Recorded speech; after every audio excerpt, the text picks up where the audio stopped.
Hello, Power fans. This is Mathonical, and you are joining me for round 5 with Delver Mill. Opening hand is great. We're going to be able to play a Delver on turn 1, got Counterspell for turn 2, and we'll just go from there. Let's find out what our opponent's up to. Swiftwater Cliffs, that could be, it's most likely an Is It Blitz, but it could also be Tron or, eh, well, we'll find out before we speculate too much. We were fairly lucky. We flipped the Delver on a blind flip of a Daze. Of course, our opponent now knows we have a Daze, but, you know, what can you do? Should still be useful at some point. Alright, going for a Flame Stash. I'm just going to use the lesser known mode of Daze and hard cast it. Sure, might as well get our Daze value while we can.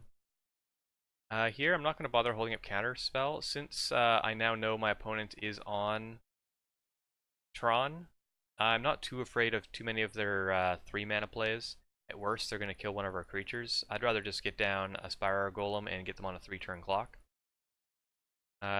Oracle, sure. Oh, let's see. I ended up putting one to the bottom. Sorry that we missed it. I ended up keeping the Preordain on top because I would like to continue to cycle through my deck. I'm mainly looking for more counterspells, so anything that wasn't a counterspell there, I would have put to the bottom. And I'm going to go ahead and cast this Preordain. This time we'll actually take a look. Island, we don't need that, but Gush is fine, so we'll keep that. Play our land, get in for 5, and anything that interrupts our plan to kill them in 2 turns, we'll counter. 1 damage, we'll take it. Alright, so I'm not sure what our opponent's trying to do here, but find out. And it looks like a Moment's Peace. Yeah, we'll go ahead and counter that. Alright, so we're gonna return 2 islands and dig for another counterspell with this Gush. We got a Ponder. Let's go try again. And unfortunately, we did not find a counterspell. We're of course gonna still represent. And may have even shuffled my library here. No, I decided not to. I decided Preordain was gonna be good enough. And along with the other cards, it was at least action, even though it wasn't a counterspell. May have been more reasonable to shuffle there, searching for that counterspell, but yeah, we're just gonna go with represent counterspell, and we'll see how it goes. Looks like our opponent is actually just playing Muldrifter here. I think if they had just gone with the flashback Moment's Peace, they would have been better off, but they gave us a nice avenue to win since they played Muldrifter. We're just gonna bounce that and win game number 1.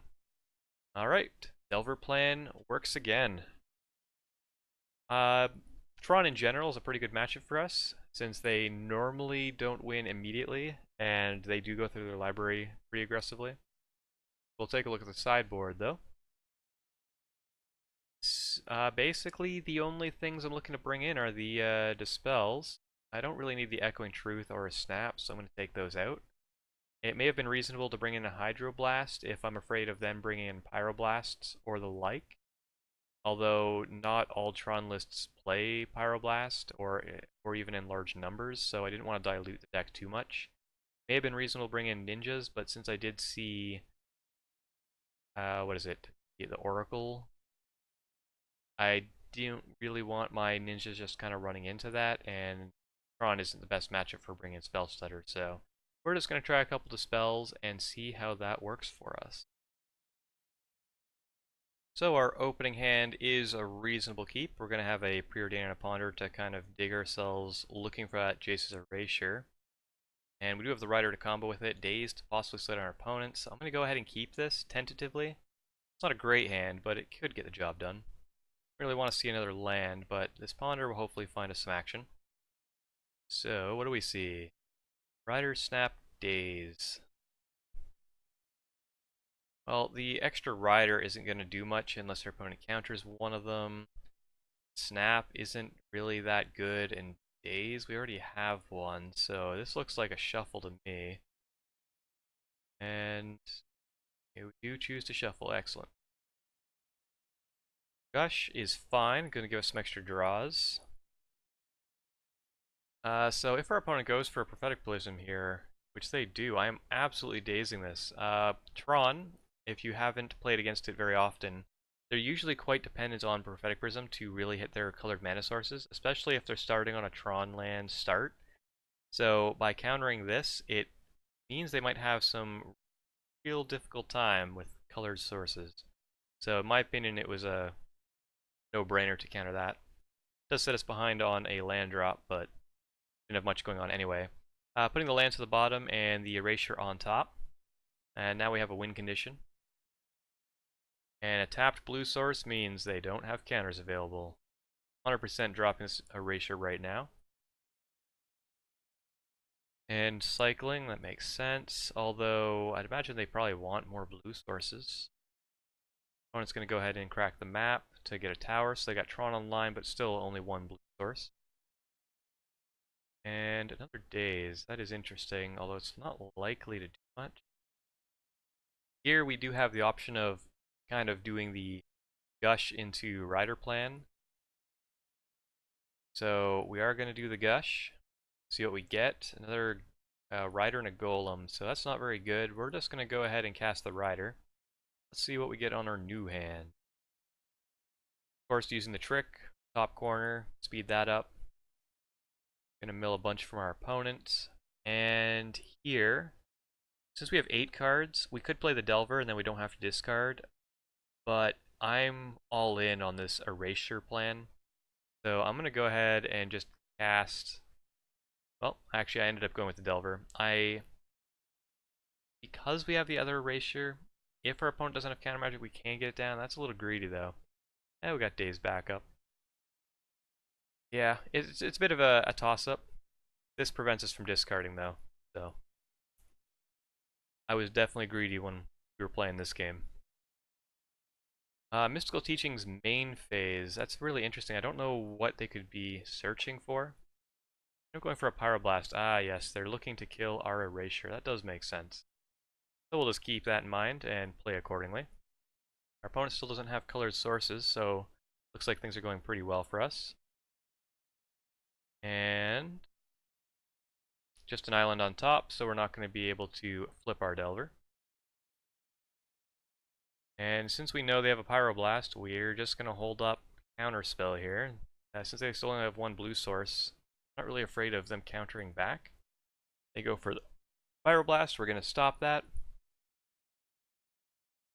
And immediately we're just going to go for the Brainstorm and Upkeep. We might as well flip our Delver. And what I'm doing is I'm actually going to show the Daze. I don't expect the Daze to actually be relevant, but I want it to just be known to our opponent that we have it. I'm planning on getting rid of it with the Rider at some point anyway. And so yeah, we'll reveal that. Mill a little bit, and since we have Counterspell, it's a toss-up of whether or not we want to play the Erasure here or not, but I'm going to err on the side of protecting our card. Since our opponent only has one blue source, we can basically count anything that's relevant. Like a Mnemonic Wall, we don't want them getting back the Pyroblast, and we're getting it for decent damage at the moment anyways. Oh, never mind, scratch that, not getting in for decent damage.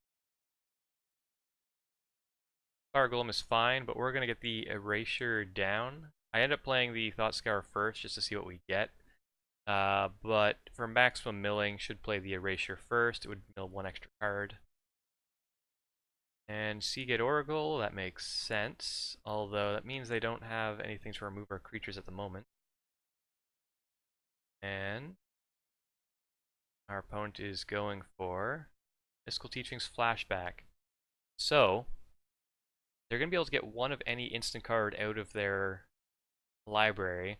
And since they have this set of mana open, I am afraid of them getting Counterspell like Prohibit or something that may put a damper on what we're trying to do. It would be able to counter the Rider, for example. So what I'm going to do here, just to make sure that our opponent can't counter what we're going to do next turn, we're basically going to try and go for the win. We're going to use Daze, and that's going to make them either tap out of their colored source or out of their mine. And if they tap the mine, then we don't have to worry about any counter magic except for maybe a Dispel, but we would see it coming. We're going to go ahead and use the Daze in the best way we can, which is just to tap them out of all of the relevant counter magic. Yeah, we're doing this because we know that they played the island this turn, so we know they can't play a land drop after. Our opponent ends up getting a Pulse of Murasa. I'm assuming they want to try and get back the Demonic Walls, get a Pyroblast or something to that effect, but they don't have any green source. That seems a little dubious to me. We're going to get the mill on. Makes sense.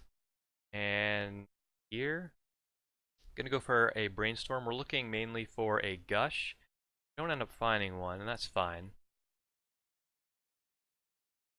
And we're just going to go for the Rider here.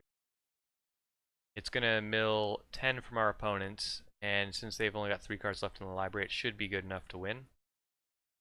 I don't see a reasonable way of them being able to get out of this, because they would need to win within like 2 turns. They only have 1 red source, so I'm not too worried about getting Rolling Thundered. Opponent does end up having another Mnemonic Wall, which they're going to use to get the Pyroblast, and use the Pyroblast on our thing. That's fine. Although I'm just going to jam this Rider, and we have Dispel back up. But our opponent concedes to the Rider, so we did manage to get there. Mill is a great way to try and beat Tron when they're dirtling about.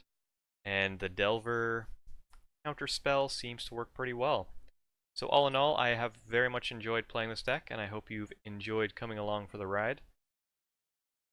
Well, yeah. Thank you for watching. Like, comment, subscribe. I'll do a quick wrap-up video of my thoughts and comments afterwards, so stay tuned for that. And have yourselves a good one.